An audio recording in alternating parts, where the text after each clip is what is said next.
Good afternoon, good morning, or good evening, everyone. It's very difficult to say where people are from nowadays, which is actually a good thing because it means we get a much larger audience. Welcome to this CBD hosted side event at the margins of the HLPF. I'm Jyoti Mathur Phillips, Director of the Implementation Program at the Secretariat, and I will be moderating to this event today. We are very excited to welcome you all to this side event, which is themed Urgent Action on Biodiversity for Sustainable Development, update on the post-2020 Global Biodiversity Framework with a focus on health. Although the COVID-19 crisis has required us to change our usual format, it certainly will not, I hope, hinder our ability to hold a constructive discussion on biodiversity and sustainable development. As you know, the parties of the Convention on Biological Diversity have established an open-ended working group to develop a post-2020 global biodiversity framework, which will be adopted at COP15 in Kunming, China next year. We are honored today to have an incredible lineup of speakers attesting to the importance of biodiversity and its impacts on both the planet and humans. We have convened this side event today to provide an opportunity for the co-chairs of the working group to brief you on the progress that they have made to date towards the development of the framework. In addition, the co-chairs will also outline the key building blocks of the draft framework and how it is related to the implementation of the 2030 Agenda for Sustainable Development. As I said earlier, this event will include statements from high-level representatives and is intended to be very interactive. We need to hear your views and insights on biodiversity conservation and the emerging framework. Before we start, I will just like to remind you all of a few housekeeping points to help make the experience better for you and other participants. You may wish to keep your computer or phone muted whenever you're not speaking. This helps avoid unwanted background noises.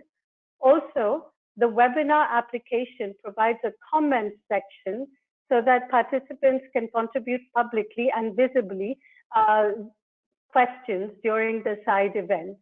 Finally, I should note that today's event will be recorded and made available on the Secretariat's website.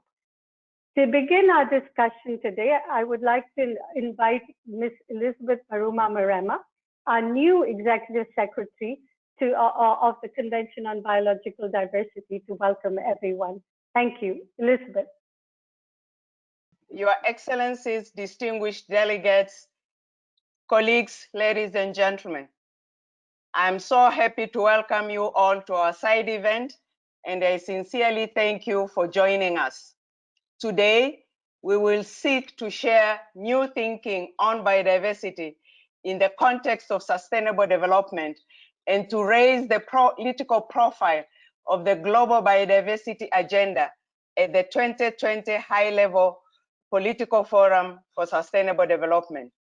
Distinguished delegates, while we have come together to discuss our progress towards a new global pact to protect biodiversity, at the same time, we are living through one of the most extraordinary threats to global health experienced in the past century.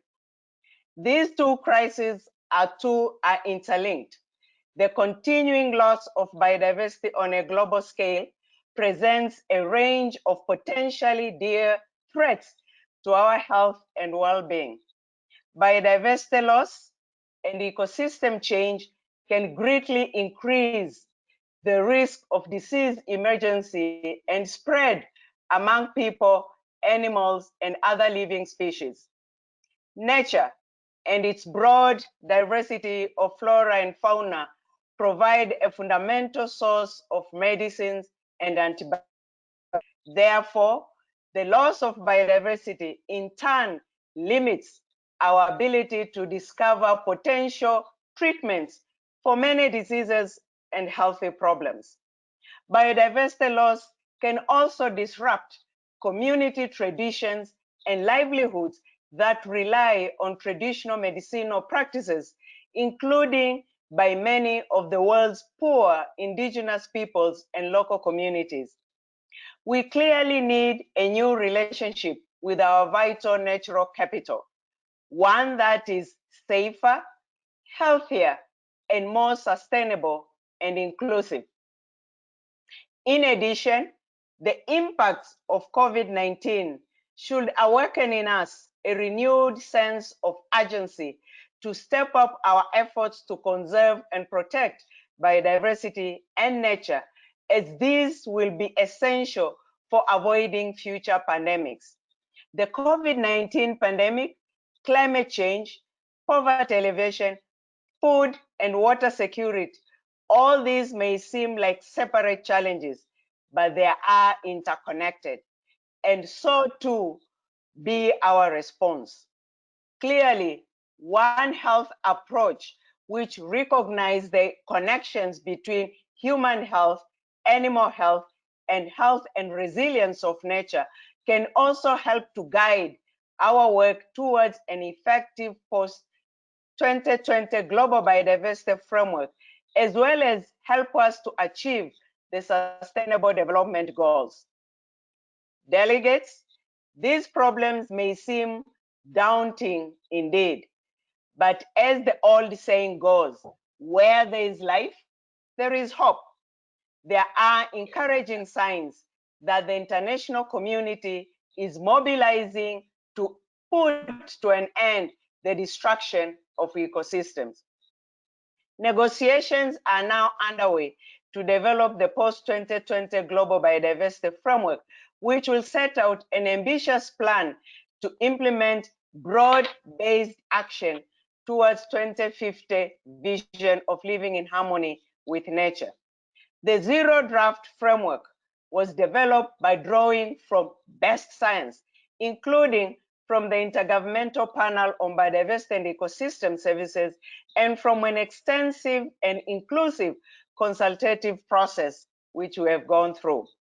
With the collective efforts of the 196 parties to the Convention on Biological Diversity, along with businesses, multilateral development banks, indigenous peoples and local communities, the youth, NGOs, local governments, and women, and many others are all on our way towards achieving this vision through the negotiations of the ambitious and wide-ranging framework. We are fortunate to have with us our co-chairs of the working group, Mr. Francis Ogal from Uganda and Mr. Basil Van Harve from Canada, who have come not just to speak, but equally to listen. We also have with us Her Excellency Madame Yasmin Ford, our Minister for Environment of the Arab Republic of Egypt, who currently serves as the President of our Conference of the Parties 14. I'm confident that the distinguished participants in this side event will not only learn about the latest developments on the post-2020 Global Biodiversity Framework in the intergovernmental process, but will also provide us with all your valuable insights on the topic of biodiversity conservation and sustainable development, which will help us to make progress in the ongoing negotiation process. Delegates, the future of humanity depends on the fortitude to act promptly with both urgency and compassion. Therefore, our discussions today could not have come at a more important time. I look forward to hearing your insights on these important topics. Thank you for your attentiveness. Thank you, Elizabeth. We are very, very honored, as Elizabeth just said, to have our president with us, the president of the Conference of the Parties, Her Excellency Ms. Yasmin Fouad, Minister of Environment from the Arab Republic of Egypt. Minister, you have the floor. Thank you. Thank you very much. It's a pleasure really to participate in this side event with all the colleagues and the friends of the biodiversity with Inger Anderson, with Maria, with Elizabeth, with our two great co-chairs for the Global Biodiversity Framework that took over that responsibility, and all other respectable colleagues and representatives of the parties. Actually, I did not prepare a full speech and a full statement, but I wanted to share with you some important insights that I feel would be important if we're talking about the Global Biodiversity Framework. First of all, with the emergence of the COVID-19, I think we have more responsibility than before. Before, when we had the CBD COP14, and we have joined forces and decided to develop the Global Biodiversity Framework for the post-2020, we agreed together that we would like this to be an implementable with targets that could be measured as ambitious as possible. We need to ensure that we do not lose more of our natural resources, of our biodiversity, and that process would be as much as possible inclusive with all the multi-stakeholder players around the table. That was what we agreed upon back there in 2018. And our excellent co-chairs with the representatives of the experts, with the IBBS, and all those were working day and night to try to strive hardly to that. With the COVID-19, I believe that there is much more responsibility over our shoulders, and specifically the shoulders of the Convention of the Biodiversity. When you come to see how with the COVID-19, the disease has been transmitted, and how the health approach, and I like very much what Elizabeth has called for with the One Health approach, but there are so many things that are linked together. I cannot see that it's only the biodiversity with the land degradation and the climate change that we have been calling upon in 1992, and that came out from the COP14 as Egypt initiative for the linkage between the three conventions. But even I would go further and talk about the chemicals and the convention of the chemicals, the use of the sanitizer. It's a whole world that is connected together. Let me give you, because I like the statement that was given out by Inger Anderson couple of months ago. Thank you very much, Inger, to alert the world on the chemicals and the use of the chemicals. In Egypt, when we started to open up our protected area, which the whole world is doing right now, opening and going back to normal, trying to live with the COVID-19, one of the most important guidelines that we have sent out to the tourism sector is the use of the chemicals and the sanitizer within that large boats and the regular sea trips, and how the plastic would affect that. You wouldn't believe that during the close down, the partial close down that Egypt has done, we went down with the community, with the NGOs, with the students, and with the Divers Center, and picked up tons and tons of plastic and wood and garbage from the Red Sea. Guess what? In 2 days, the natural habitat came back. In 2 days, the dolphins that went out of that area were back and were shooted. This is exactly the message that I think is very important that we would deliver. If we are living in harmony with nature, if we are able to do nature the good things that nature is expecting from us, nature will pay back. But nature will also pay back drastically and aggressively if we did not do those good practices. And this is the most important message that I think that we need to focus on. In the climate action, with all the meetings that took place, that we need to keep the climate momentum and we need not to lose the NDC, we need to have more international solidarity. That's true. But you know what? We cannot afford right now to have that discussion of the climate action and keeping the momentum away from the biodiversity. We cannot discuss the adaptation and the resilience pillars that are taking place right now without the ecosystem-based approaches. We cannot afford to do that. Finally, which is the much more important matter, is how are we going to mainstream the biodiversity in the national plans? Egypt, in its capacity, not only as a president of the CBD COP, but regarding the trend and the transformation that the country would like to go through, started its green recovery process. And the green recovery process would simply, we need to start with ourselves. Mainstreaming biodiversity and environmental dimension in our national investment plans, reaching this year 30% of our projects that is funded from our national budget takes into consideration the minimum requirements of the biodiversity and of the environment and of the low carbon emissions. This is exactly the messages that we would like to deliver together within the global biodiversity framework. It's good that we would do a framework that is implementable, that is doable, that is time frame, time bound, and having the financial resources. But let us think much more beyond than that. If we do that and it's us that understand this, it will be given the responsibility to implement that, and we will not be able to do that. The world has so many challenges. It has been proven exactly that with the COVID-19 crisis, that simply nature does not need us. We need nature, and that has to be a full-fledged message. But that message will never be actually implemented without linking that with numbers.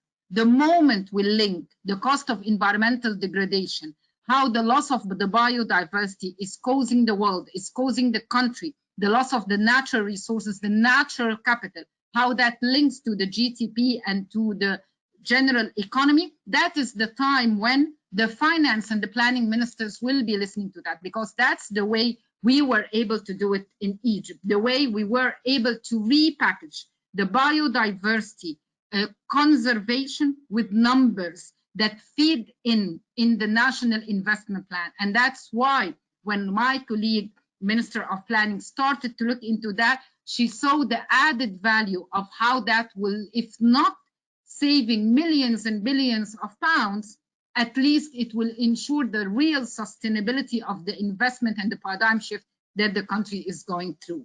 Thank you very much. I don't want to take a long of your time, but it's really a pleasure and an honor to be among all of you today. Over to you, Judy. Thank you. Thank you, Minister. It's very important, the linkages and connections and mainstreaming biodiversity that you have highlighted. And I hope that it will be reflected in the post-2020 framework. The next speaker is Ms. Inger Andersen, the Executive Director of UNEP. Without UNEP is going to be a major partner in implementation of the framework, and so we are very pleased to hear your views today on the process of the framework and also how the implementation processes may happen. Thank you. Well, thank you very much, and it's a real pleasure to be with all these colleagues, and congratulations again to Minister Fouad. Dr. Fouad has been an extraordinary leader of the convention, and she will soon be handing the baton to China, but she got an extension in her mandate as president because of the COVID-19, and we have to express our strong appreciation to Egypt for that leadership. Look, before us we have this report that is being launched, a report that speaks to some critical issues, and we have a distinguished set of colleagues who will be speaking to these issues. But I think if we're taking one thing away, and that was what Dr. Fouad was saying, if we didn't know that biodiversity was important before, I hope we know it now. This is not about the odd orchid or the odd plant or the odd butterfly. This is about working ecosystems, providing the sustenance for people, the food we eat, as I'm sure we'll hear from the Director General of FAO, but also providing the very safety and security for mankind and humankind. And what we've done to nature is essentially we pushed it into a corner, we've fragmented it, we've paved it over, we've extracted, we've emitted, and we have driven that into and not quite understood that over half of the world's GDP is in fact nature dependent. And 1.6 billion people rely directly on nature for forestry product, medicine, fuel, water, etc. So COVID-19 arrived without us really having thought what a pandemic would do, and without us really having understood what scientists, in fact, had been warning us about for quite some time. And now we've understood, I think, that link between biodiversity loss on the one hand and infectious diseases on another. We know that 60% of infectious diseases are zoonotic in nature. We know that 75% of new infectious diseases are in fact from the animal kingdom through some sort of transmission chain, often a bat, a rat, etc., into the human population. And we understand that where diversity is low, where diversity is suppressed, biodiversity that is, there are studies already now, although I'm sure Dr. Naira will tell us more studies are needed, and she would be right, that show that low biodiversity means higher transmission pathways because the system can get out of whack. Zika is one place where we've seen some studies showing exactly this. And just this week, UNEP came out together with ILRI on a report that speaks to zoonosis and speaks to the imperative of understanding natural health, if you like, planetary health. And I think I might have frozen now.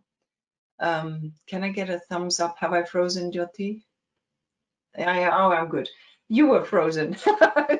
And you are not frozen. You are alive and kicking. So we understand that this link between zoonosis and planetary health and animal health, and of course, human health.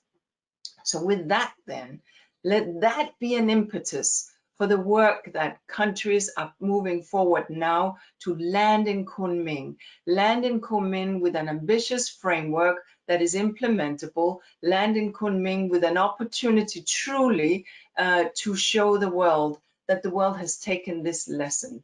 We need to feed the world, and the 800 million people that go to bed hungry needs equity and needs a healthy diet too.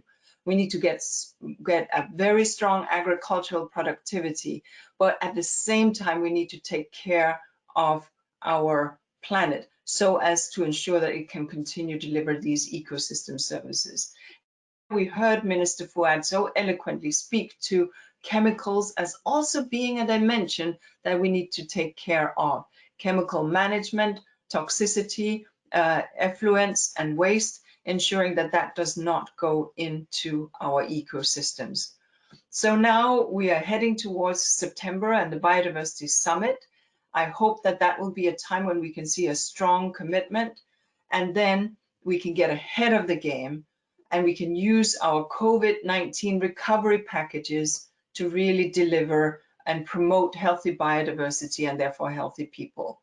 Nature has sent us a strong message. If we don't listen, louder messages will come. So let's listen. Thank you very much.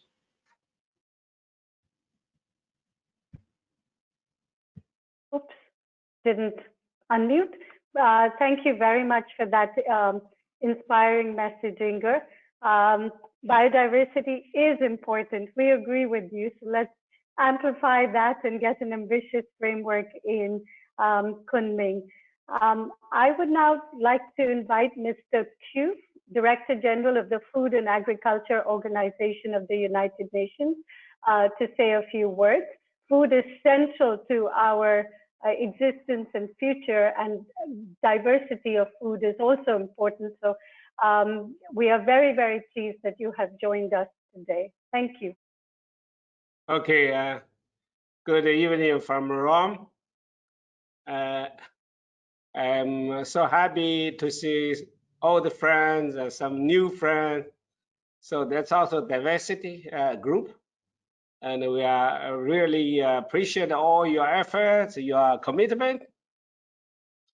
And as the world faces an unprecedented pandemic, we must recognize and value the deeper connection between the people and the planet. Well, our immediate priority is to tackle the public health emergency, ensure the continued food supply. Our long-term response must address the underlying cause of the pandemics, the loss and the degradation of biodiversity, is the increase in the risk and exposure of the people to emerging diseases. Over the past years, FAO have made good progress to mainstreaming biodiversity across the agricultural sectors. FAO launched its flagship report on the state of the world biodiversity for food and agriculture, which highlights the need to protect our natural resources, including biodiversity, and the need to conserve and use genetic resources to increase productivity, and also create the new innovative genetic enhancement. FAO adopted its strategy on mainstreaming biodiversity across agricultural sectors, a strategy that ultimately aims to reduce the negative impact of agricultural practice on biodiversity and promote the sustainable agricultural practices. As far as I'm aware, we are the first UN organization with such a strategy. Our members are now guiding us on the action plan to implement the strategy of the next 3 years. Ladies and gentlemen, restoring the linkage between the people and nature is vital to feed the world in a sustainable manner. We all agree that business as usual is not an option.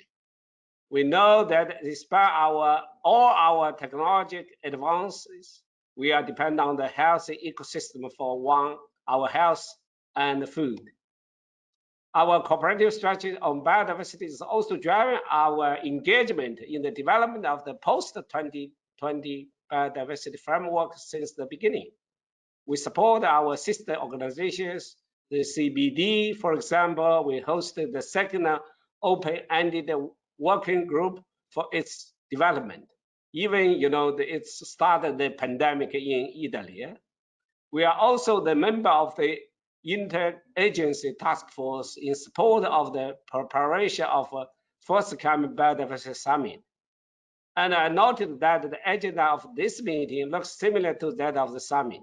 FAO will play the active role to make the summit successful, ensure that the agricultural sector will transform into better production, better nutrition, a better environment, and a better life for all, from the sufferers to the contributors in long term. In the HLPF, our members have addressed the importance of maintaining the integrity of the 2030 agenda. FAO Council had a very successful virtual meeting last Friday with approval of establishment of a new office of SDGs in FAO new structural reform as presented. I'm so happy I will take holistic and roof design look at all the SDGs related to agriculture and food and agro-environment. As a forum for global governance in food and agricultural sector, as a UN custody agency for more than 20 SDGs indicators, many of them relevant to agriculture at large. Biodiversity, I can assure you that the biodiversity will have a prominent role in FAO new strategic framework starting from 2020. So we are going to present the strategy framework by the end of this year for next council meeting. So we have 2 council meetings a year, which will be even more aligned to the SDGs. FAO therefore stand ready to become the custodian agency for those tasks, targets, and indicators of global biodiversity framework that follow within our mandate. I've just established a new office and centers on cross-sectors matters.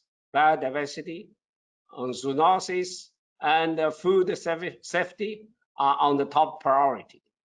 Let's strengthen and scale up integrated approaches like biodiversity, food diversity, climate change, and One Health, which are addressing the dynamics of a human-animal ecosystem interface. Ladies and gentlemen, all sectors and the whole of society and government need to collaborate in our path to transformation. I mean, agricultural food transformation. Now, more than ever, we must work together to build the better future, better management, and conserve our precious biodiversity for food diversity in sustainable food system and healthy food for all. You can count on FL to be your partner in this effort. Thank you all, and over to you, moderator. Thank you so much, Mr. Q. Yes, we have to thank you for our meeting in Rome in February as we started the pandemic, and also for all the support that you are giving us now and also in the future. Thank you very much for that. May I now ask Mr. Fernando Lopez, Minister of Environment and Natural Resources of El Salvador, the proponents of the Ecosystems Restoration Decade, and it's a great, wonderful idea, to speak now. Thank you. Thank you very much. First of all, let me congratulate the CBD and its teams for the very successful consultation process it has undertaken in the development of the GBF. This will be a critical, decisive tool to address the global challenge and to live in harmony with nature, a matter of survival, as we have come to agree in the context of COVID-19, climate change, and the irrational use of biodiversity and ecosystems. There have been very rich ideas and contributions that have already gained nearly unanimous consensus from different stakeholders across the planet. Among them, the concept of synergies and interlinkages between goals and targets with other conventions and initiatives that also address biodiversity issues in direct or indirect manner. So let me focus my intervention in this issue of the many important ones on the discussion. In the view of my country, those synergies and linkages should not be just a final addition or a post consideration in the designing of the GBF. This should be at the root and a core consideration of the GBF, in particular because the way we will engage the implementation of the GBF and promote effectiveness in reducing biodiversity loss is a bottom-up approach, not a down one. So allow me to put a concrete example to better explain how we pretend to undertake this task. At the Climate Action Summit held in September last year in New York, we were the chairmen of the Central American Integration System, and we presented to the UN Secretary General the initiative called AFOLO 2040. What is AFOLO 2040? This is an initiative that we created here in the Ministry of Environment of El Salvador to build resilience and to achieve carbon neutrality in agriculture, forest, and other land uses, the so-called AFOLO sector by 2040, promoting ecosystem restoration and transforming our agriculture, which would protect our biodiversity and the ecosystem services they provide. We have created a regional agreement between the ministers of agriculture and the ministers of environment of the region to implement this initiative. We are a very agricultural region. We depend in agriculture, and we are very impacted by natural phenomena caused by climate change. We are on the way of preparing a common MRV framework where climate change and ecosystem restoration goals, as well as those of sustainable agriculture, are to be implemented and monitored. In this common framework, the contributions and benefits of all the biodiversity projects and activities under the national determined contributions, the NDCs of the countries of the region, are included. And this framework will also help in the alignment and reporting of the global biodiversity framework contributions to the 2030 SDGs. We also promoted the UN Decade of Restoration, and we are pleased to see that a joint coordination of FAO and UNEP are helping in its implementation, because there is no other way to successfully manage its implementation but by working together through a common platform of action. There is no need to say that in those areas, including the national protected ones, is where the battle for protecting biodiversity, for achieving living in harmony with nature, will take place. Besides the transformational benefits and efficacy of working across sectors, and the fact that our country doesn't have the additional resources to develop an independent managing system to implement the GBF, it is our purpose to develop a strategy to mainstream biodiversity objectives and goals in this common platform of the AFOLO initiative. In this way, it would help to better coordinate and align regional biodiversity priorities and to enhance synergies among environmental agendas. It is our expectations that the GBF will facilitate the necessary means of implementation and address in a concrete manner those critical issues with other conventions that would help the most in achieving our living in harmony with nature. Thank you very much. Thank you so much, Minister. May I now ask Mr. Haolian Shu, Assistant Secretary General of the Director and Director of the Bureau for Program and Policy Support from UNDP. UNDP is another one of our implementing partners, and it is very, very, we are very happy that you were able to join us today. Thank you. Thank you very much, Jyoti, for this introduction. And thank you very much, Elizabeth, for inviting UNDP to join this important event. And I participate on behalf of Mr. Hakim Steiner, UNDP administrator, who unfortunately has to join another event at the same time. So, we have been given a hard task by Elizabeth, to talk about quite a few issues in 3 minutes. And I will try to focus on a couple of things, and using the 3 minutes effectively. So I think the first point I will make, I think everybody agrees, is that we are at a tipping point, of planetary health. Right? We have so many reports from IPCC, from IPBES, and others, on this already.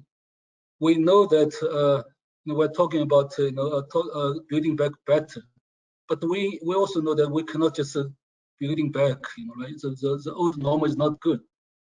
Half of the world's GDP, right, at least partially depends on nature. Right? So this means if we don't take care of the nature, the potentially will have a profound economic consequence, if this biodiversity loss continues. And so we know it is a tipping point. Okay? So in UNDP COVID-19 response strategy, we actually identified 7 tipping points, from the issue of social contracts to conflict to equality and so forth, right? But the one of which clearly is about the nature, right? It says that there is a historical opportunity to initiate a green recovery with sustainable use of nature and the climate. So if we don't take this opportunity, then we're missing an opportunity to deal with these tipping points. Right? The global pandemic is laying bare the economic drivers that have maintained an entrenched and unsustainable world, right?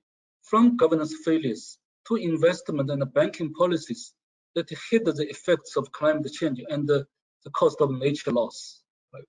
So COVID-19 has jolted the world to action and is seeking a new definition of planetary and human well-being.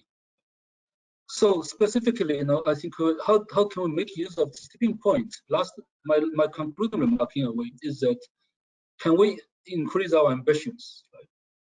The CBD event today is really an opportunity for us to raise ambitions. We know that we have committed to 17% terrestrial area, protection, right, and 10% of marine area for protection under the Aichi, biodiversity targets. And we also have committed to restore 100 million hectares of land by 2020, right, through the Bond Challenge. But we also know that that's not sufficient. Right? We know that there's global, consensus emerging that we should go for 30% of this protection area, terrestrial as well as the marine areas, right? And restoring 350 million hectares of our habitat. So can we do that, right? I think the UN, a decade of ecosystem restoration has pointed out very clearly that if we do this, right, we will provide the countries with a nature-based safety net for rural livelihoods, water security, food security, and disaster prevention, realizing $9 trillion of benefits. Right? So I think this is where I would end. Okay, so UNDP stands firmly behind the global biodiversity framework, right? And we are committed to working with our partner, with CBD Secretariat, and our partner countries to operationalize it. Right? So we work very closely in partnership with all stakeholders in the UN, very closely with the UNEP, FAO, which are represented today, but also with others, such as IRENA, right? And certainly, strongly, supported by Global Environmental Facility, Green Climate Fund, and other vertical funds and donors. So I look forward to this continued collaboration to raise our ambition and to take COVID-19 as an opportunity for a better green future. Thank you. Thank you so much for your very important points on the tipping point of the planetary health. It is something that I think we should all be very concerned about. Now we could turn to nature, to culture, and another partner that will help us implement the framework. And I'd like to invite Ms. Shamila Nair-Bedoui, Assistant Director General for Natural Sciences for the United Nations Educational, Scientific and Cultural Organization, UNESCO. Thank you.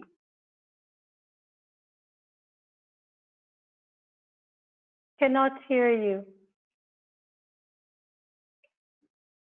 Can you hear me now? Yes. Yes. Thank you. My apologies. It's the 14th of July, public holiday in France, so I'm not very used to the technicalities today, all alone in the office. So thank you, Jyoti, for giving me the floor, and congratulations to the CBD, to Elizabeth Mrema, my ex-colleague, and our cherished partner in promoting nature for development. Thank you also to Inga for inviting UNESCO to be part of this. We are really delighted as UNESCO to be invited to this initiative. And as I say, I bring you greetings from the Director General of UNESCO. We welcome this opportunity to participate in this very important event. And we believe that without an ambitious global agenda to address biodiversity loss, it really would not be possible to achieve the SDGs. We've all heard, and from our distinguished panelists, as well as the ministers, that our world's ecosystems are at risk, and we're really at the tipping point. So the COVID has revealed our interdependencies and our interconnection with nature, but it has also revealed our interdependencies and interconnection with each other. So the world has become a much smaller place than we had ever imagined it before. So I'd just, responding to the questions that were sent to us, I would like to share with you how UNESCO can contribute to this global initiative in building back the new normal. First of all, we would like to mobilize UNESCO's unique networks of sites around the world. These designated sites of the 701 biosphere reserves, the World Heritage Sites, the UNESCO Global Geoparks, are really laboratories of conservation of biodiversity and the sustainable use of its components. So today, these designated sites of member states, of UNESCO's member states, actually cover an area of 10 million square kilometers. They are instruments that have adopted policies and strategies that aim to conserve and restore these sites and biodiversity across the world. But these are also places with shared cultural values, where we foster action to tackle challenges at the global level, but coming with local solutions.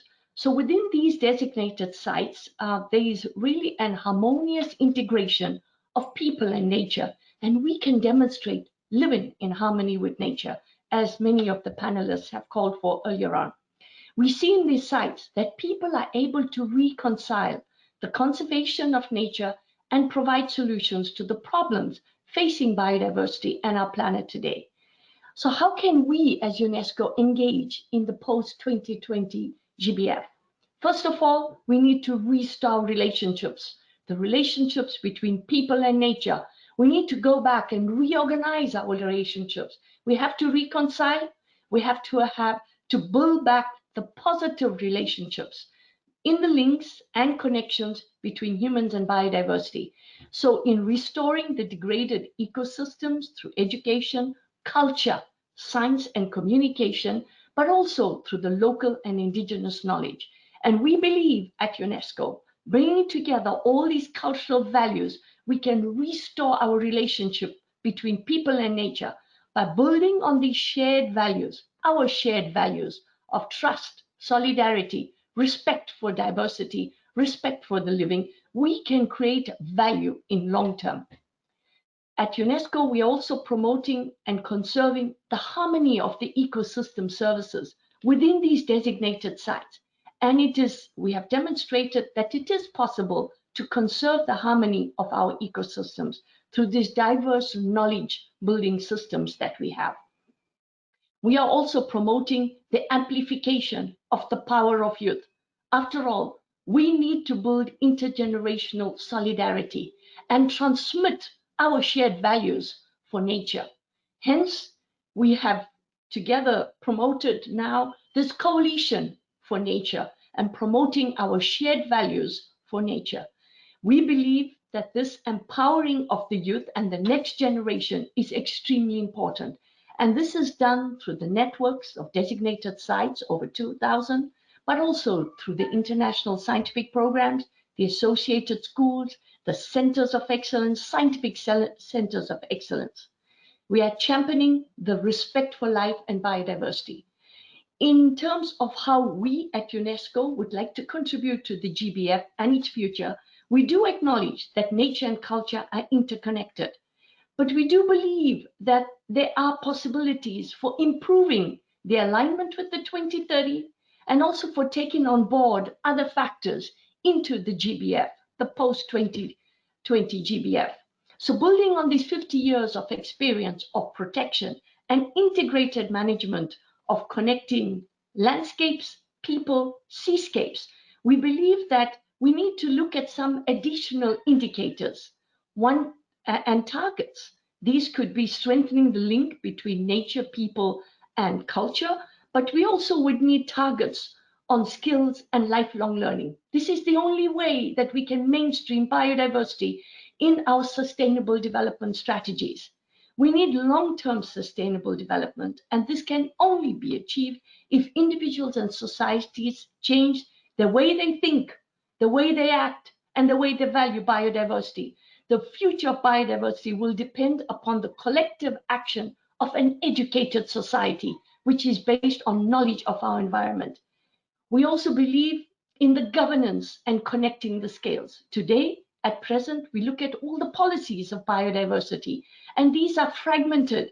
They target specific, and they rarely take into account the value of biodiversity. So we at UNESCO, we are working to engage new governance systems, connecting the scales, calling for an integrated management of ecosystems. Through these 50 years of Man and the Biosphere program, we really are on board and looking forward to working with you. Hence, I would therefore call for this integrated management of ecosystem that also measures impacts of ecosystems services on people and society. For example, what is the role of water ecosystems? How can we ensure conservation, rehabilitation, and improvement of the water potential and the water ecosystems? No water today, we cannot even contain the COVID. No water, we cannot even have the basic gesture of washing our hands. And yet, this is also ecosystem driven.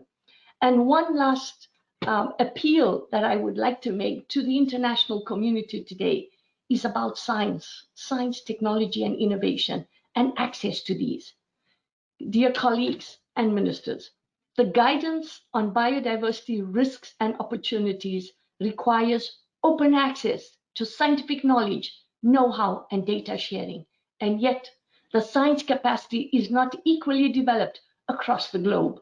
So how can the post-2020 GBF contribute to a more safer and resilient world without the equal access to scientific knowledge? Hence, at UNESCO, we are bolstering international scientific cooperation to reduce the knowledge divide and to ensure that open science can respond to pandemics and to environmental crises and stress on our planet. These global threats will require access to science and technology and innovation. And by making science more connected to societal needs, and by promoting equal opportunities for all, scientists, policymakers, and citizens, we can make science a real game changer today. So we are looking forward to working with you to bridging the science, technology, and innovation gaps to fulfill the human right to science so that biodiversity, food safety and security, and the nexus between human, nature, and water can really be at the forefront of our development, aligning the GBF, the post-2020 GBF, together with the SDGs. UNESCO is delighted to be a partner. I'd like to thank Elizabeth Imrema, the CBD, UNEP, and all the partners here on board today to invite UNESCO as a partner in this initiative. Thank you very much. Thank you so much for your very impassioned speech. It seems as if you've written the GBF already, because major parts of the GBF correspond to what you said today. We have only 2 more speakers before we get to the main event of the co-chairs, so please bear with us. We will, may I ask Ms.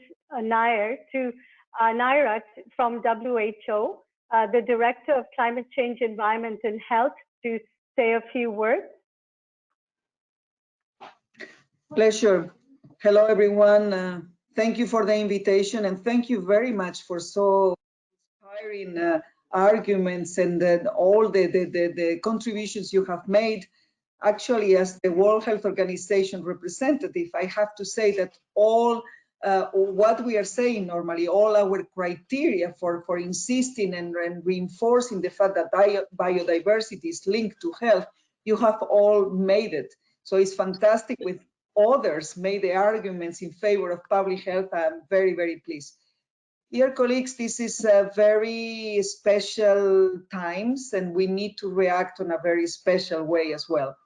I think in the last month, in the last, let's say 3 months, the world has been so much sensitized to the issue of the need for biodiversity, probably more than in the last 3 years, if you allow me to say that. And if we are strategic now, we can do even more from now on it.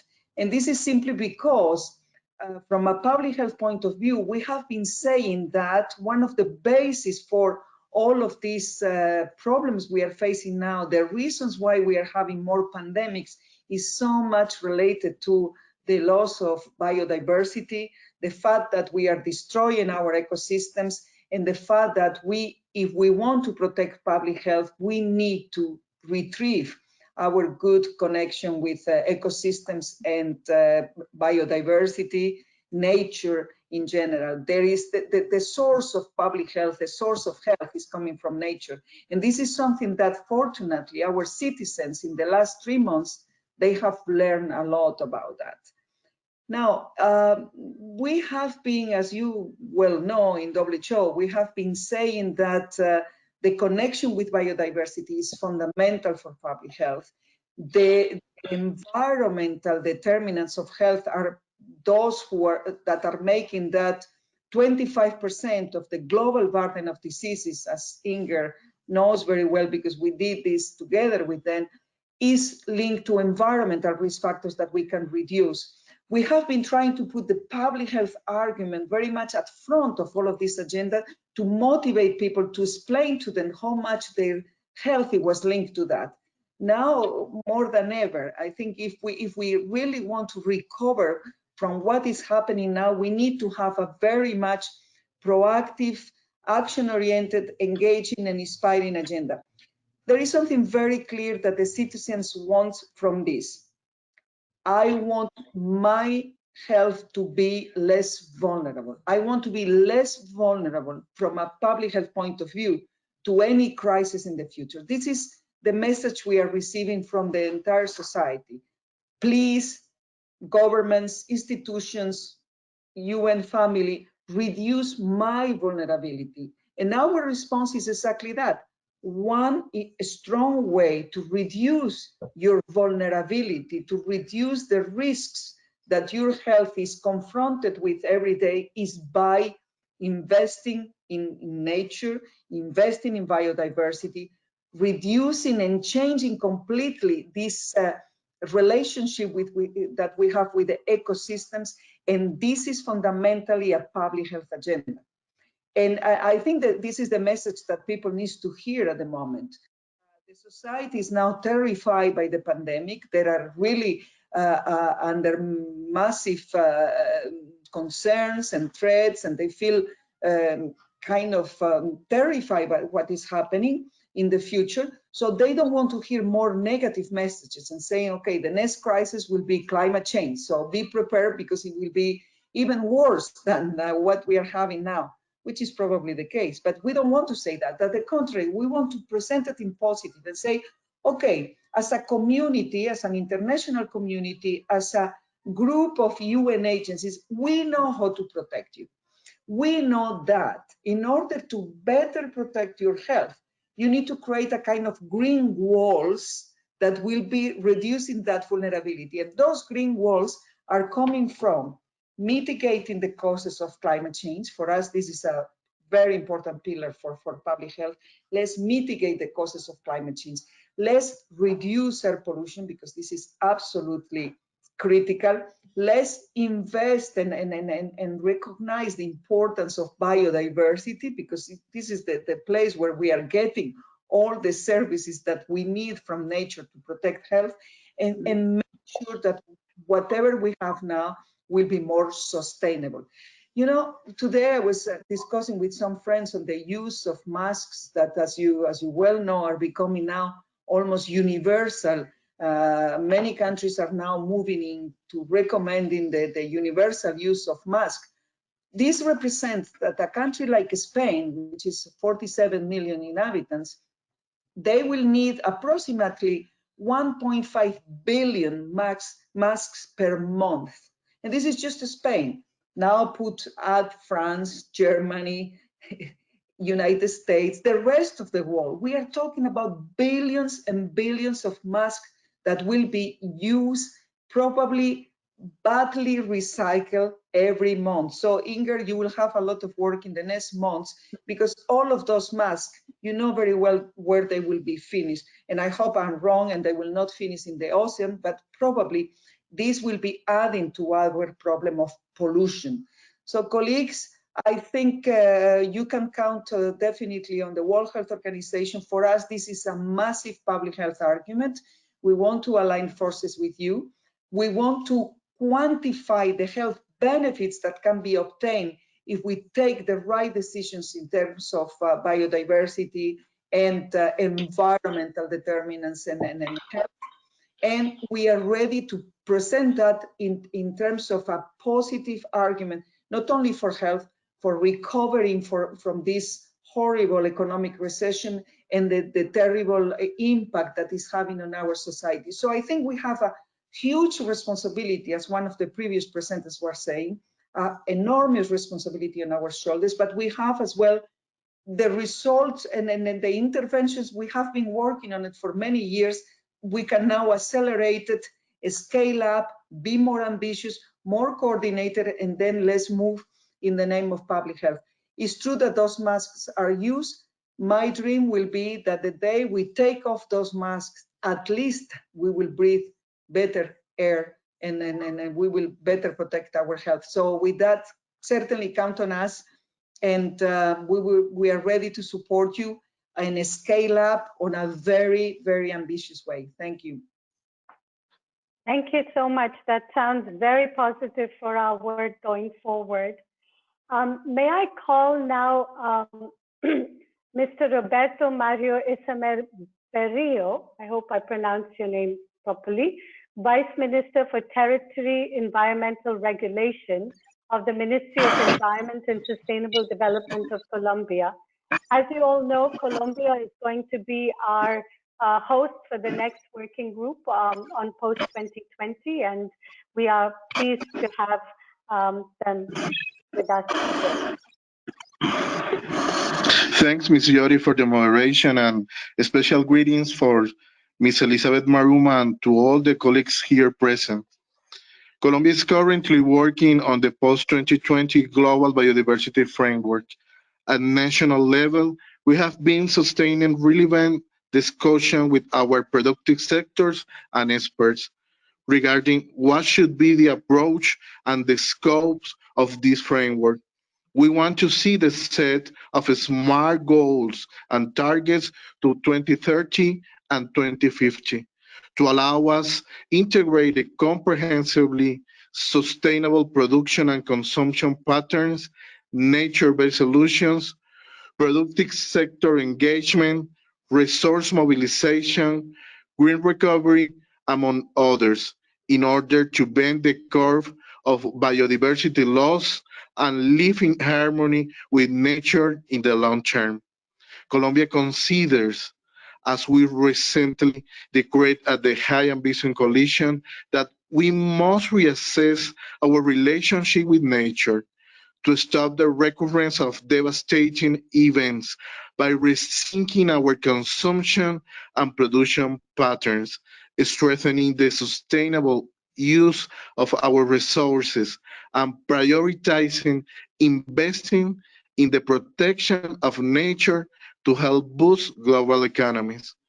We must recognize that protecting nature will help us not just to reduce the risk of new pandemics and other public health emergencies, but to prevent future economic crises caused by biodiversity loss and climate change, as well as help boost global development.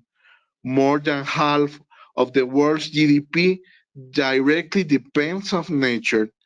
So any plan to get people back to work and economical recovery must include funding to support our natural world, which provides essential services for the survival of humanity. We must ensure that economic incentives are allocated to promote actions that benefit biodiversity, stop subsidies that are harmful to biodiversity, and integrate nature recovery goals into our business and financial decisions. We believe that COVID-19 give us the opportunity to better reflect two different elements. First, the linkages between health and biodiversity, and second, the commitment for a good recovery, ensuring that economic recession will not represent an open door to increase pressures on biodiversity from productive sectors. We need to be we need to include relevant commitments in this issue, making calls and providing guidance to recovery package and the different actors of the financial system.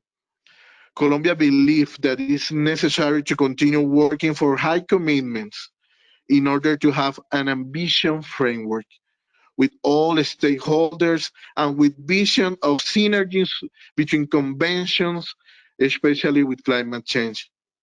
We hope to have a very productive negotiations at the third open-ended working group next year in Cali, Colombia, working together with parties, the Secretariat, the international organizations, and other relevant stakeholders in the road of COP15.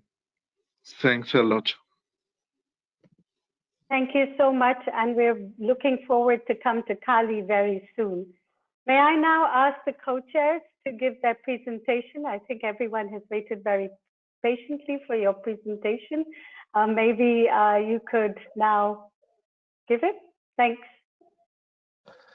Thank you. And Francis, if you're ready. I can't see Francis anymore. Yes, I'm ready. Go ahead. I will be happy to turn it back for you. Okay. Your Excellencies, distinguished delegates, ladies and gentlemen, we'll be sharing the slides between myself, that is Basil and I. So I'll take on some few slides and then we'll pick on from there. If we could go to the next slide, please. Next slide, do you hear me? Okay.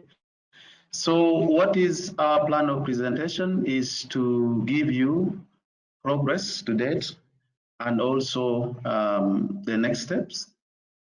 But we've also been hearing a lot about COVID. Probably we shall give you some highlights, how it has impacted on our work and how we've been trying to adapt to this situation, because I think it is now being said we are in a new normal. Definitely, when we were in Egypt about 2 years ago, that is in November, December 2018, Nobody thought about this. Nobody even could think we were going to be in this kind of situation. But here we are, and so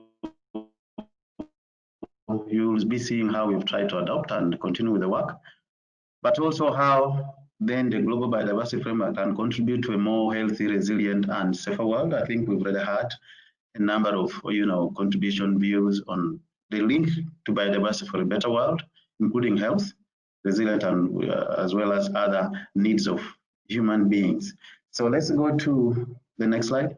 So when parties adopted decision 1434, there were guiding principles, overarching guiding principles. First of all, if I may get to that, in that color, the middle color you see there, and there are 13 of them.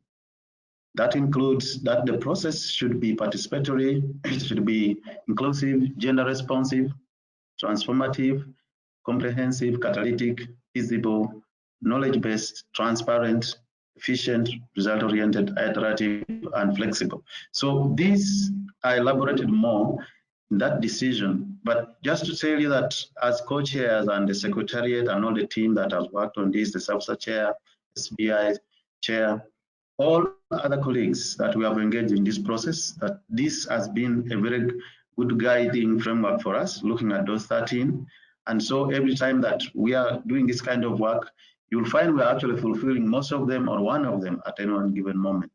So there was a very good guiding principle that was given. But again, as we have heard, a lot has been said earlier that perhaps now biodiversity loss is at its most trial moment because of the loss that we are seeing. So with that, we then have, of course, ideas coming in for us to develop the framework. But we have to say, and we have continued to say, that this is a framework for all. And developing a framework for all itself is not very easy because you're talking of productive sectors, government, civil society, businesses, banks, farmers, teachers, students, name them, consumers, all of us, as we have had, we are here because we benefit from biodiversity. So when we are developing a framework of that type, then it is for everyone really. So let's go to the next. So, and my co-chair will be expanding a little bit more on this in the slides that will follow. But basically, we are saying the dream that we want is to reach to the 2050 vision of living in harmony with nature. This was agreed in 2010 in Japan in the current strategic plan. If you look at that vision, it is there. But it is said if we want to get there, then we should have valued nature, we should have conserved nature, we should have restored nature, and we should have used nature wisely. So you'll see that in the framework that we are now working on, that we've tried our best with support from all stakeholders to reflect those 4 elements of the Vision 2040. So any progress that touches on those 4 actually helps us to reach that vision. So you'll be hearing when my co-chair gets there in those slides. But most important that if you have that dream of 2050 vision, then you need to have some actions. You need to have some goals. So you'll see coming up from Rome that previously we had 2030 goals, 2050 goals. But with the guidance and after consultation, now we have got the 2050 goals because the understanding is within 10 years, perhaps you'll not have done a lot or not much progress in terms of achieving your goals. But rather now we have the 2030 goals. That is, you try to see how far you are in 2030. Are you making progress really that can lead you to the 2050 goals?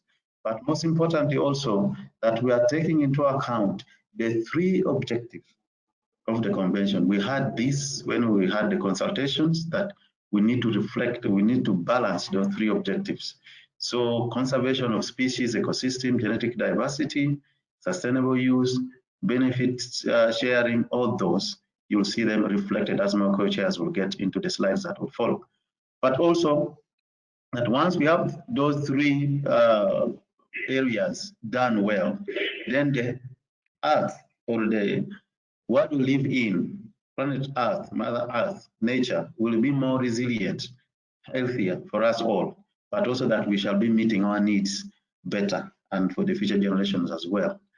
Now, again, you have to think, if you are going to achieve the 2050 goals and the 2030 milestones, then you need to have the targets, you need to have the means of implementation, enabling conditions, as well as responsibility and transparency. So in the 2030 mission, we have got the action targets divided into 3 broad areas: reducing threats, meeting needs of people, and tools and solutions.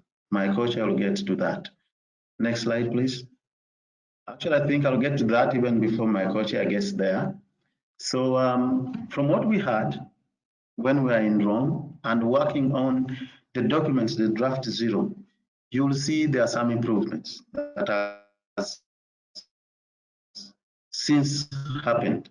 Now, what has happened is that the goals have now been reduced to 4, to 4. But what we did was then to merge a number of suggestions that was in the earlier goal A. So this time you have that goal covering ecosystem, covering species, covering genetic diversity. And just below it then is what we are calling the milestones. That we are going to see progress in the area, connectivity, integrity of natural ecosystem, increasing by at least 5%. Now the 5% is still in bracket because that is something that is going to be confirmed by SAPSTA. And then the other milestone also is that is within the next 10 years, beginning 2021, is that number of threatened species will be reduced again by a certain percentage, which we shall get to hear from, or the outcome from SAPSTA, as well as the abundance of species increased by again a certain X%. So that is, those are the two key milestones for goal A. For goal B, which deals with the contribution of nature to people, you are talking of one that in terms of milestone, you're looking at contribution of nature to nutrition and food security. We have had some of this being highlighted: access to safe drinking water and resilience to natural disasters for at least a certain number of millions of people. And then the other milestone will be nature is valued through green investments, ecosystem, service, valuation, and then those financial disclosure. So those are the two main milestones in there. And you can see that as I keep presenting, you will try to reflect on those 4 elements of the Vision 2050. Valuing nature, conserving nature, restoring nature, wisely using nature. And then the other goal is on to do with the benefits that should be equitably shared. And in terms of milestone, that by between 2021 and 2030, we should have ABS mechanisms established in all countries. Probably it is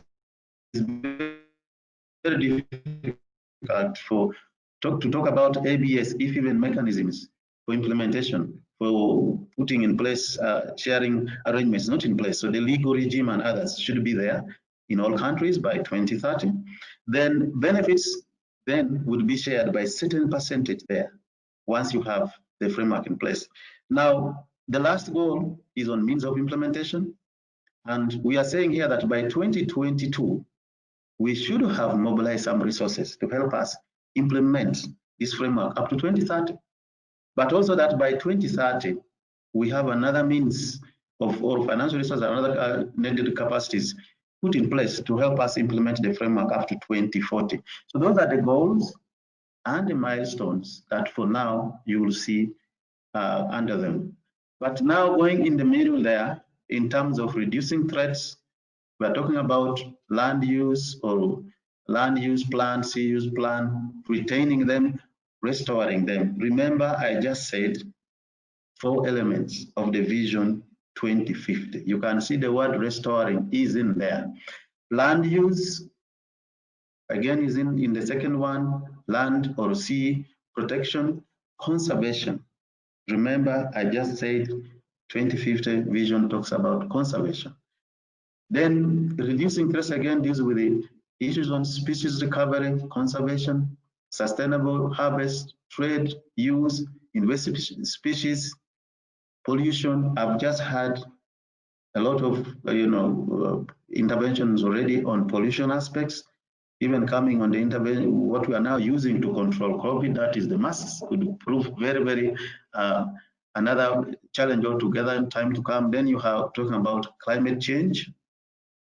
The other is meeting needs of people, which to do with sustainable use of species, the fisheries part of it here, use of spaces, the green agriculture, and then other regulatory services, health and culture. We've heard this a lot about the linkage, benefit sharing. We've heard about that is what we need to do to meet the needs of people. On the tools and solution, on the other hand, you're talking about mainstreaming into policies, planning, regulations. We've heard this already. Even the statements that have been made, mainstreaming in productive and supply chain, productive sector and supply chains, making effort towards ensuring sustainable consumption and responsible choices, biotechnology, safety, incentive, and subsidies as a target 17. Then resource mobilization and capacity building. We've heard already that if this framework will not have resources, then it will not be implemented. And then 19 is on information that can be available, including traditional knowledge, of course, in implementing the framework, and then the issues of IPLCs, women, girls, and youth. So broadly, those are the areas or the targets that are in those three broad areas. But of course, we will see means of implementation is there, the enabling conditions are there. All those are other supporting mechanisms now you need to implement the framework. Next slide. And I think I'll end there. I'm trying to go a bit slow, assuming we may have some people who are seeing some of these slides for the first time. Of course, as I said earlier, since we came back from Rome, we will not really sat back. We will use the technology that is available to make progress. And as we speak now, we have documents that have been uploaded for peer review.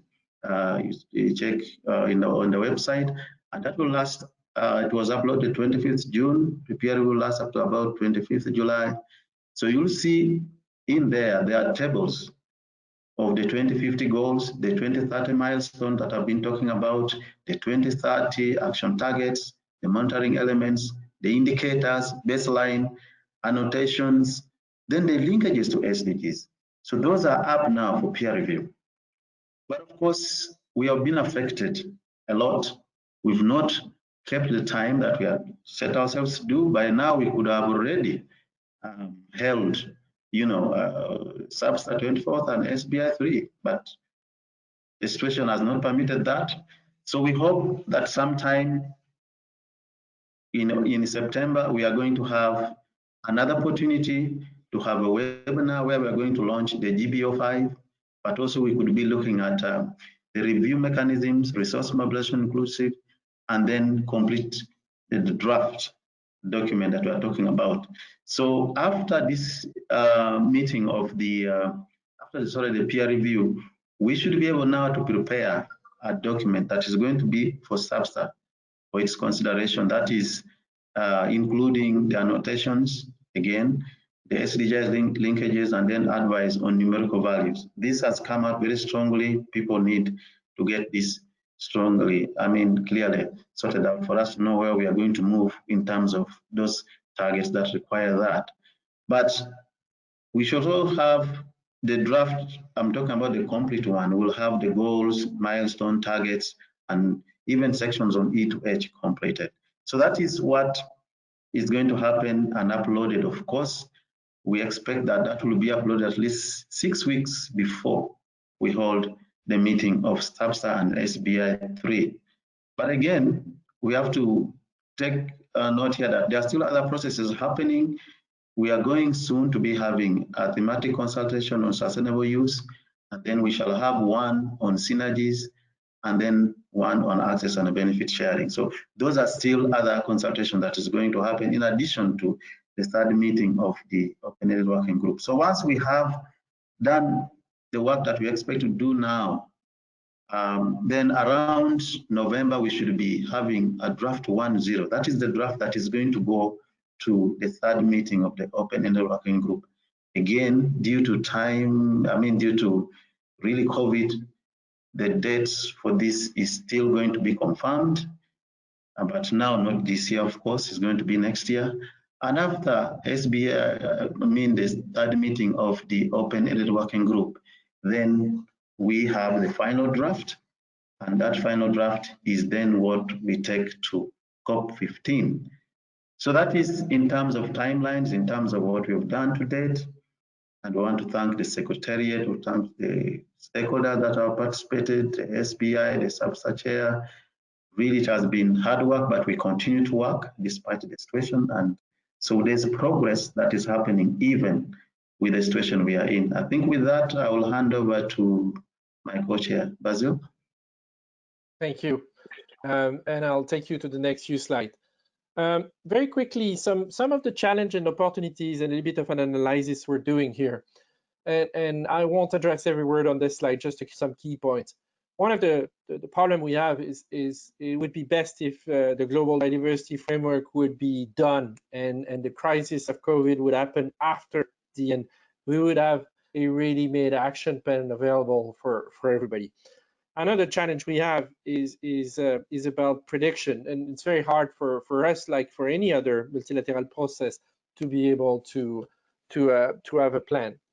Now, if we look at opportunities, what we see is an increased public interest in managing and avoiding risk. And I think now better than ever, public and their governments are ready to invest to protect themselves. There is renewed interest in governments, in public institutions, both at the national level, but also at the multilateral level.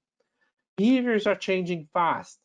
The way we work, the way we procure and buy food, and the way we carry our work, and all that provides some opportunity. And then finally, there is an unprecedented amount of money that is being allocated by government for economic stimulus and for climate plan. And we ought to be leveraging that investment. However, that same stimulus can also be a challenge if monies are spent on issues and systems that are not pro biodiversity or even that are negative to biodiversity. That's a problem. Secondly, one of the big challenge we see coming to us is resource availability. When time will come for the signature of the global biodiversity frameworks, will the coffer be empty? What will be the resource available? So timing and the way we're going to be investing is going to be extremely important. A couple words on the process itself and the negotiation, divided into kind of two phases or two options. We're now into the mode of adjusting the timeline and maximizing the use of online tools and taking advantage of the extra time to prepare better document. But this is still using the tools we know and the process we know. There is an alternative where we start to move into the future, and we don't have this. Those are things that are being explored. There are no decision yet, but changing the way we work and how can we make significant progress without face-to-face meeting. So coming back to health and how we're making decision, it is important to keep in mind that decisions on economic stimulus are being done now, and we need to be able to influence them now. I was very, very pleased to see a number of factors. Some of those are on this meeting today, encouraging government to make the appropriate decision. I've talked about the impact on resource availability, and then we'll turn our attention now to some of the factors that are affecting biodiversity factors that affect health, and two in particular, human-wildlife contact and then landscape change. So our global biodiversity framework and health, as you know, and it's a little bit humbling to be talking about those issues in front of colleagues from the WHO, but there is many factors that influence the onset of spread of pandemics, and I won't read all of them. I will just note the two that we can influence through the GBF is the notion of contact and land use change. Most of you would have heard about the concept of One Health, which is combining the notion of nature health, human health, and ecosystem resilience. I think we have a lot of work to be done to understand and adopt that, but there is a lot of promising elements in that. Now moving to the slide where we have the goals and the targets. Francis did a good job in showing you what the targets and the goals are. The only thing I want to do with this slide is showing to you how health is popping up in a number of places throughout the framework. So don't look for a single health target in the framework. Look for it in many places, starting for nature contribution, people health, and moving to the other reducing stress that directly affect health. And others, obviously, the target 11 on health and culture is a very obvious shot, but there is lots more than that. Moving to a few considerations. So I've talked about the targets themselves, but how do we include it? I'm really looking forward to a discussion on health that will take place at our scientific body STEPSTA in November, and that will give us direction formally to include it in there. But are we going to be looking at it in a proactive or in a reactive mode? How are we going to be looking at it from a global perspective, or are we going to be bringing that down to the local, on-the-ground approach where it makes sense, implemented by national and local governments? And again, that question of the One Health, are we going to be looking only at human health, or are we engaging into nature and ecosystem resilience, or is there more? So if you heard a lot of presentation, you've seen a lot of slides, let me conclude here by making sure you're all invited to the COP15 that will take place in Kunming, China. Thank you very much. Back to you, Jyoti. Thanks so much, Basil and Francis. I have just decided that I'm a really bad organizer of such events. There was so much more interest in the event than I have ever found before. So we continue with some excellent speakers still. But I'm so happy that there's been so much of interest in this event. We have next Gustavo Fonseca, who's the Director of Programs from the Global Environment Facility. They have been our implementation partner for 25 years, and they will continue to be our partner for the next years. So, so maybe we could ask Gustavo to speak. Sorry, Jyoti, I think he left. He left a message saying he had to leave for another meeting. Bad organizer. Marco, would you like to go? You're another partner with us. Absolutely, if you want me to. Yes, please. Thank you. And I don't have any other meeting. In fact, I do, but I prefer this one, so I'll stay with you. And thank you so much for inviting WWF and myself to this event. Really, really pleased. I'll keep it very short. I know we are perhaps a little bit beyond time. So let me just say, first of all, that we all been rather depressed by always looking at the indicators of the state of the planet and the fact that they're all going still in the wrong direction. Scientists are talking about breaching planetary boundaries. Other scientists are talking about reaching a planetary emergency. There are tipping points looming in regional ecosystems like the Amazon or global ecosystem like coral reefs across the globe. Bad news, they're not. We are not short of bad news, but in all this, there are good news, and I hope you agree with me. And the best news of all is that today we know exactly what's happening, and knowledge is something that we never had so deep in the past. Science has never been clearer about all this, and particularly I think science has never been clearer in helping us understand the consequences of all this. And we know that when we talk about planetary emergency, we're actually talking about humanitarian emergency coming next or at the same time. And perhaps much of the socioeconomic and health progress made over the last decades, which is very strong in many regions of the world, may even reverse due exactly to this loss of functionality of our ecosystems and the planet overall. So all this is in typical human fashion is beginning to trigger a response and definitely growth in awareness. And this is the second good news. We are beginning to see in some areas strong response that we've never seen before. Of course, climate change is probably the most evident one. The response to climate, we know is not fast enough. We know is not at the scale that is needed, but we also know that we are going in the direction. And all this is because, first of all, perhaps, from a cultural and directional perspective, we have very clear in mind where we want to be, where we need to be, of course, indicated by science. We want to be carbon neutral as an economy, as a society by mid-century. And with that clear vision and clear goal in mind, we can then organize ourselves in achieving that goal altogether. We don't have the same clarity for nature. And I keep repeating something that the WF is quite passionate about. We need the same clarity of vision and destination.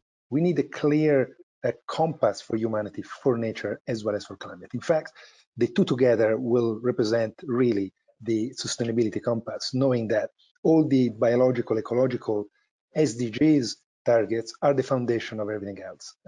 6, 13, 14, and 15 are absolutely the bedrock of everything else to be achieved. So what can be this vision, this global goal for nature? Carbon neutral and nature positive.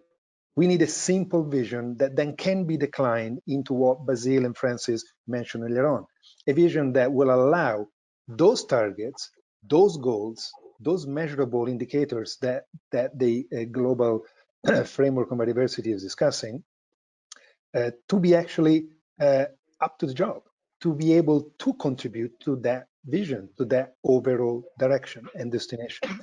And I think that's fundamental for us to have that clarity. You know, there is an old say that says that culture eats strategy for breakfast. And I think unless we actually make the cultural change that sees us committed to stop losing nature, begin to restore nature by clear deadline with clear targets, we're not going to achieve, we're not going to reach, I think, the transformation that we need. And for that, I want to emphasize in closing something that already has been mentioned. We are in WWF pleased with the direction of the draft of the Global Biodiversity Framework.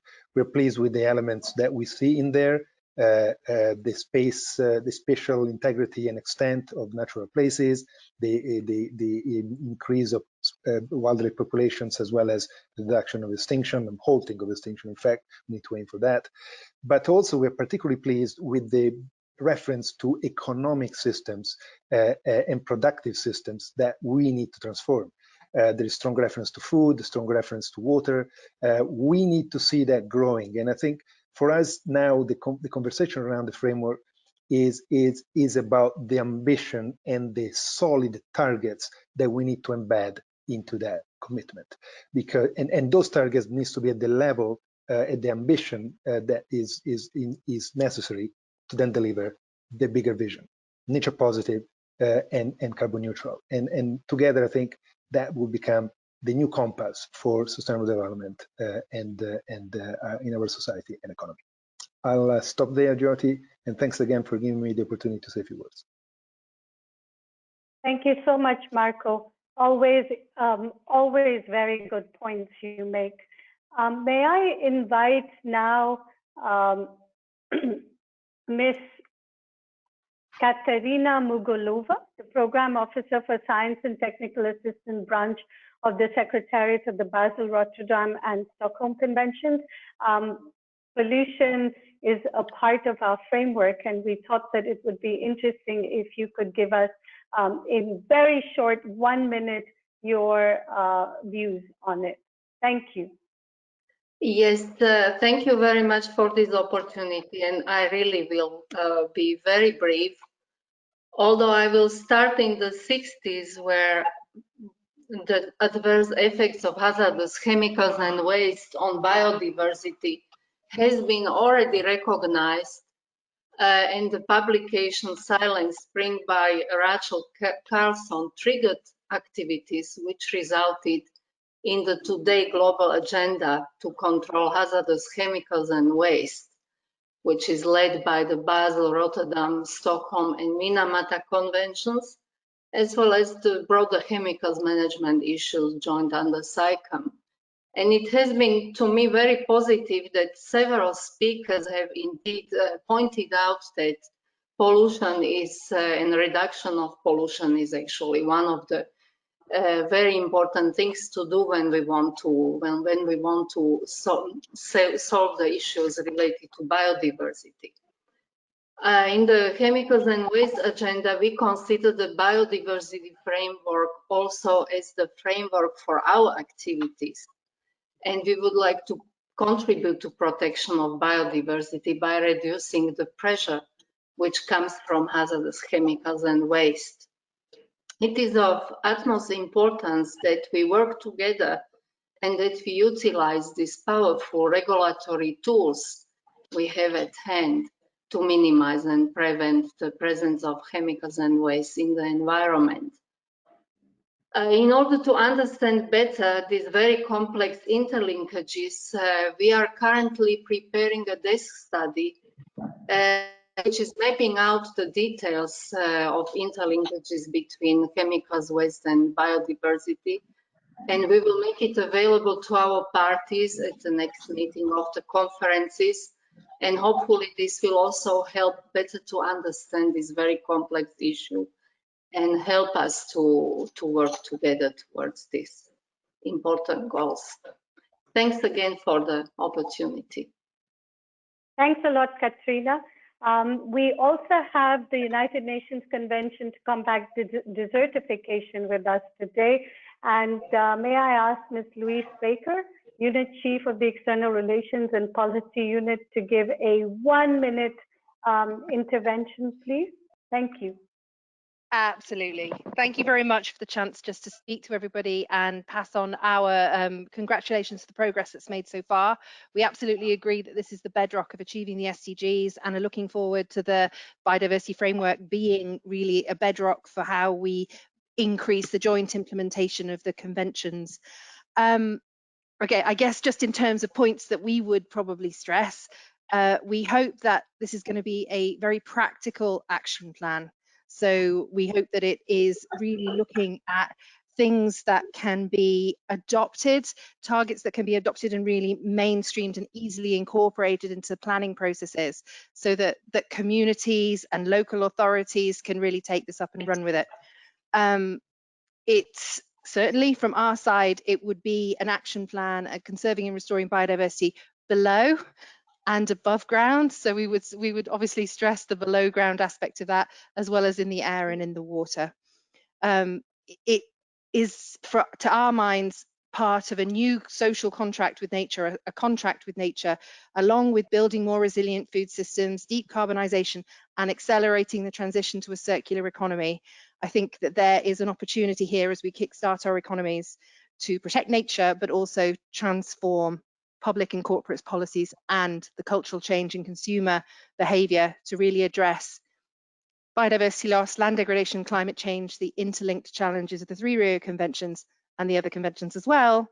And really area-based targets and measures are a part of an integrated landscape approach that we believe will have one of the greatest potentials for optimising the benefits for people and nature, while minimising the trade-offs with economic growth and equitable development. So we're delighted to be here today. Please, we are very, very committed to making sure that this is a spectacular post-2020 biodiversity framework, and we look forward to working with you to develop it and hopefully to start implementing it very, very soon. So thank you so much for inviting us and good luck. Thank you. Thank you so much. We have also Mr. Shonisani Munzidati, sorry if I'm not pronouncing properly, the Deputy Director General for Biodiversity and Conservation from South Africa, who will say a few words also. You have 1 minute, please. Thank you. Thank you very much. I will try in 1 minute. Here representing the Minister of Environment, Forestry and Fisheries, who is also the President of the African Ministers of Environment, which is AMSEN. We will send out an apology due to other unforeseen circumstances. We just want to appreciate the work that the co-chairs have done in the path towards the 2020 global framework, biodiversity framework. And it's quite encouraging that most of the issues that we have raised and worked with others as the region, Africa, and also other regions, have found traction in the plans and also in the path that is going to realize the global framework as it has been presented.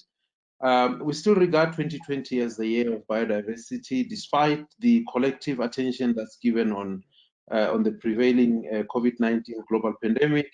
The same pandemic has so far reaching, implications and put important spotlight in the nexus between nature and people. There are some few issues that I would want to highlight, some of which were raised earlier on. That mainstreaming biodiversity into different sectors becomes very crucial, especially at this time where we are talking about zoonotic diseases and many other things that underscore the dependence of people on nature and the intertwined kind of a relationship. We still need to continue to enhance the program of work, as it has been said earlier on, in reference to the One Health concept, biodiversity and human health issue, hoping that, as the co-chair has indicated, there are several targets that have relevance to that. A specific target that also deals with that would also be very helpful. The pandemic has raised an emergency situation, especially in some of the regions. Our region in particular has been hard hit, and we still continue to affirm that sustainable use of biodiversity and equitable sharing of the benefits of biodiversity can result in conservation outcomes for the good of people and also for the good of planet. There are a few things that I just want to highlight here at this point as I conclude, is that the current COVID-19 crisis, as I've indicated, has clearly demonstrated that biodiversity-rich countries are heavily dependent, especially here in Africa, are heavily dependent on tourism revenue to support their conservation efforts. Therefore, the global travel restrictions that we have experienced has affected the revenue in a level that has implications on our efforts to biodiversity conservation, and therefore partnerships with others becomes very, very important. Resourcing and capacity becomes very, very important. And also the second issue is this issue of the One Health approach as part of this 2020 vision that we have. And we also have to underscore what we've always been saying, that adequate, timeous, predictable means of implementation are key to ensure that the 2030 targets are met, or its capacity building and working with others. As a region, as I conclude now, Africa continent stands ready to contribute to the new paradigm. We have a dream of, and which can be realized, and we're still hopeful that a better post-COVID-19 situation where in which human, natural, and economic systems interact in a manner that results in outcomes that are better than before can be realized. Is a system and a situation where the systems are more within planetary boundaries, responsive, adaptive to increasingly unpredictable future arising from natural and human-induced change. And we stand ready to continue to participate in the process and ensure that biodiversity and health continue to be highlighted as intertwined, and also contribute to what we have as the new global framework for biodiversity and nature moving into the future. Thank you very much. Thank you so much. You have raised so many important points, especially the issue of COVID in biodiversity-rich countries. It's a very, very important point, I think. While no framework would ever be implemented without the support of indigenous peoples and also the youth. So first, may I invite Ms. Lucy Mulenki, who is the co-chair of the International Indigenous Forum on Biodiversity, to say a few words. Very short, if you don't mind. Thank you. Lucy? I know that you're online, but maybe you can't. Lucy, can you hear us? Maybe you could write in the chat. Well, till we fix Lucy's video, maybe we could invite Mirna Inez Fernandez, a steering committee member and co-coordinator of the post-2020 policy team for the Global Biodiversity Youth Network. Sure. Mirna? Yes, I'm here. Okay, I'll try to be brief.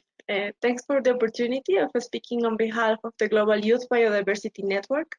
We are the youth constituency to the CBD, bringing the voices of young people to the global biodiversity discussions, but also working beyond the policy formulations to empower young people around the globe to take action for biodiversity from their own communities and realities. The upcoming global biodiversity framework matters for youth, since our generation is starting to face the biggest impacts of the current biodiversity crisis and lacks resources to work on appropriate solutions. Now, we know that we will be responsible for the implementation of a significant portion of the new biodiversity agenda, and therefore its implementation won't be possible without an effective engagement of the youth community. The terrible impacts of the COVID-19 pandemic have been felt around the world. For countries of the Global South, it has caused enormous setbacks, deepening pre-existing inequalities and exposing vulnerabilities in social, political, and economic systems. While the virus can affect anyone indiscriminately, it does not affect everyone equally. The dramatic erosion of human rights during this pandemic calls for a multidimensional discussion. And this is exactly this aspect that we miss the most in the JBF discussions. Human rights are not separated from nature rights. And if the people who depend on the biodiversity and defend nature are not at the core of the agreements, biodiversity policies won't succeed in protecting people and nature. We need an innovative monitoring framework which ensures that parties will report on the same indicators, and this will be comparable to assess the global progress. We therefore strongly support the idea of a set of headline indicators for all parties to consider and report on. We also thank a lot the efforts made by the CBD Secretariat and the open-ended working group co-chairs with the peer review process.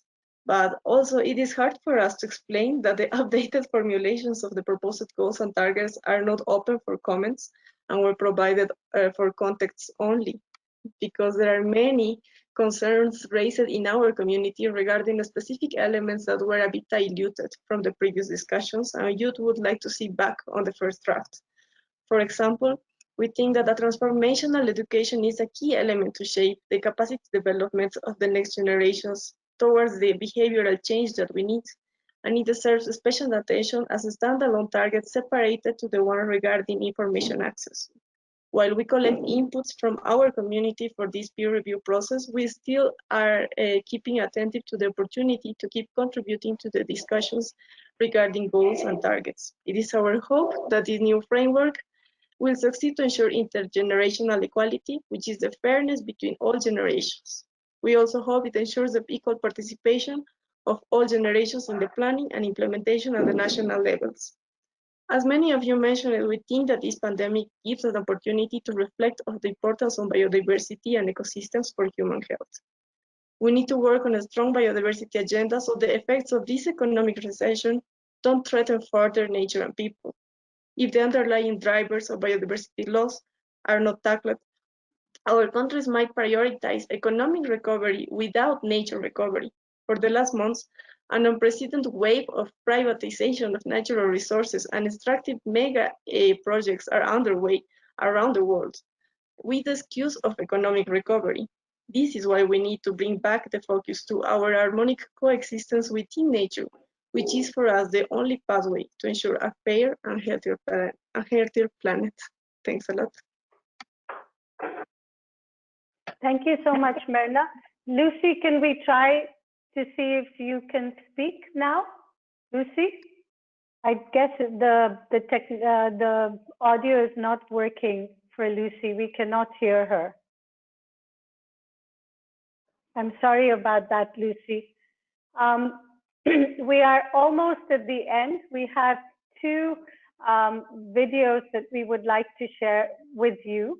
One is from the Minister from India and the other from China. Both of them were wanted to attend, but unfortunately the timing didn't work out. So could we have the video from His Excellency Mr. Prakash Javadekar, Minister of Environment, Forest and Climate Change of India, play? Thank you.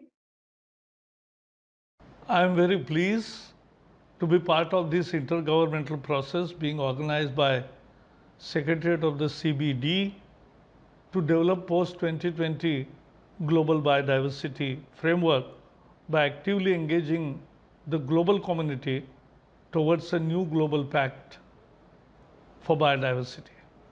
At the outset, I would like to convey India's strong commitment for conservation of biological diversity of the planet Earth as a responsible nation and as the most successful in biodiversity. We have only 2.5% of the landmass. We have 16% of population of the world, human as well as cattle.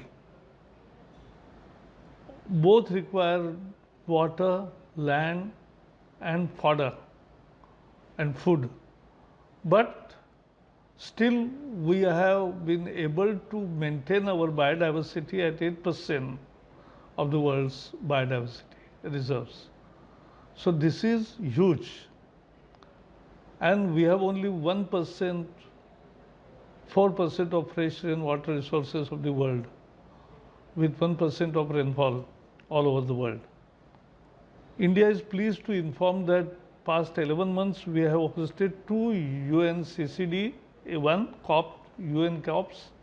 One was UNCCD and other was Convention on Migratory Species.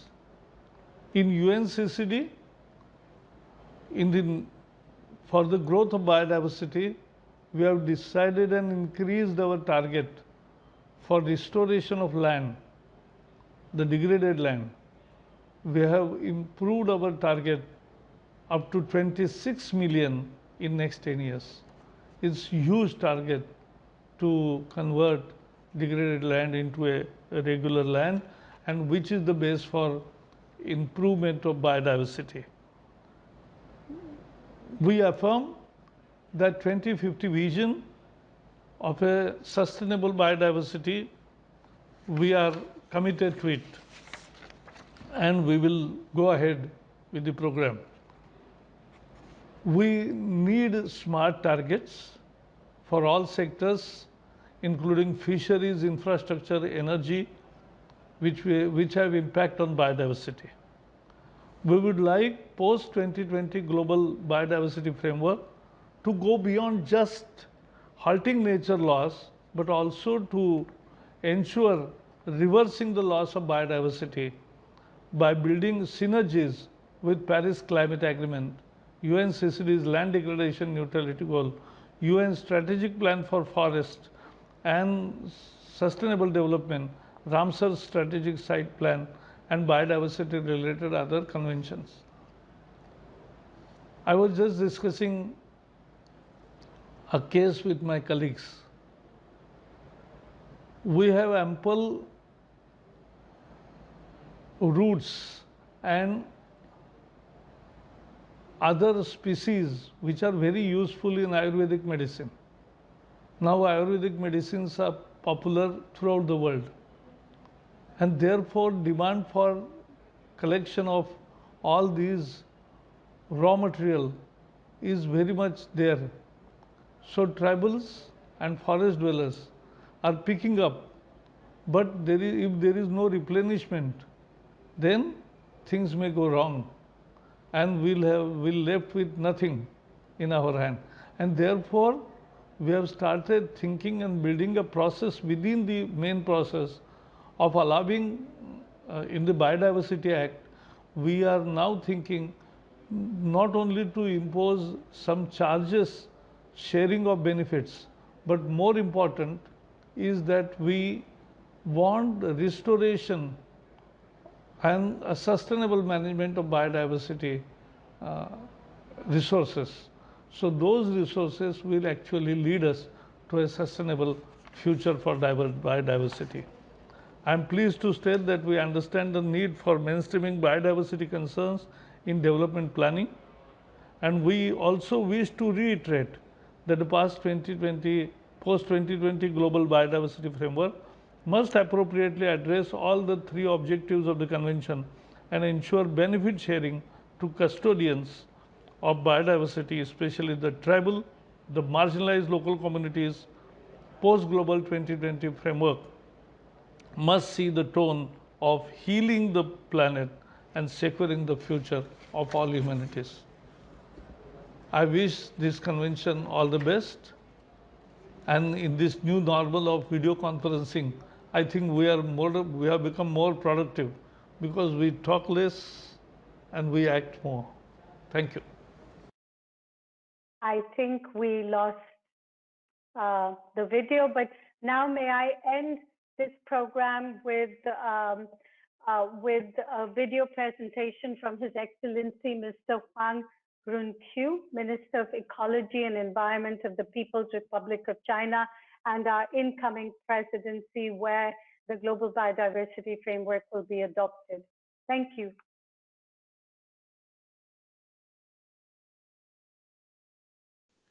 尊敬的莫雷玛女士、女士们、先生们、朋友们，很荣幸代表 COP15东道国和主席国参加此次论坛。生物多样性是人类程序发展的血脉和根基。发展是否可持续，关键在于我们是否能够正确处理人与自然的关系。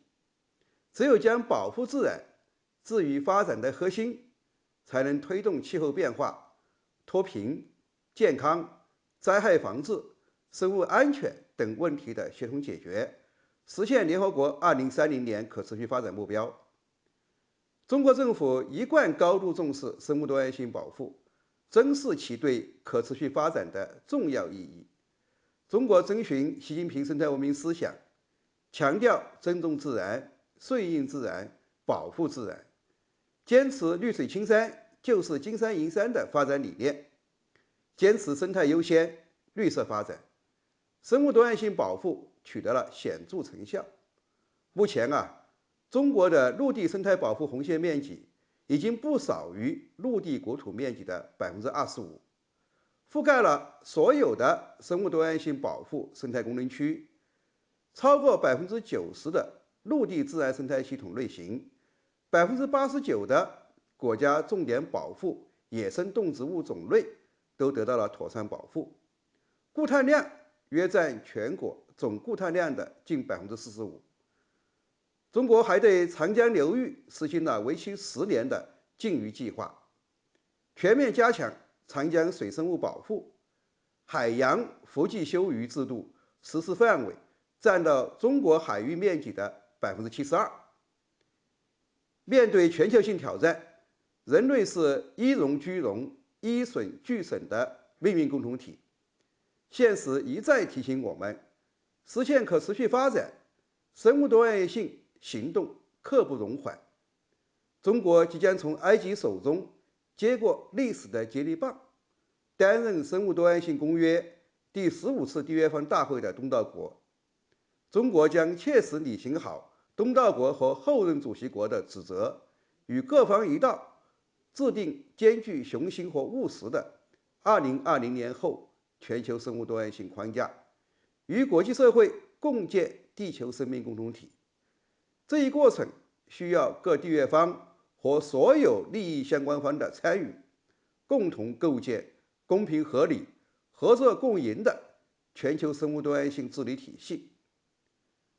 中国呼吁为广大发展中国家履约提供足够的支撑，建立私营部门、地方社区、青年、妇女等多方参与的符合治理体系，只有并肩同行，才能让绿色发展理念深入人心，全球生态文明之路才能行稳致远，把世界人民对绿色发展的向往变成现实。谢谢大家，祝会议圆满成功。Okay, thank you so much. We have quite a few questions here, and I promise that I will keep a note of them, and we will try and get back to the people who have written these questions. But since this event has taken 2 hours, I think maybe people are exhausted, and we should probably end it. But we have made a note of all the questions, and we will get back to you. So with that, may I say thank you to each and every one of you for attending this event. We are very, very pleased with your interest in biodiversity and the framework and the work that is ongoing under the post-2020 framework. Thank you so much for being here. Bye. Thank you very much. Thank you. Take care and be safe.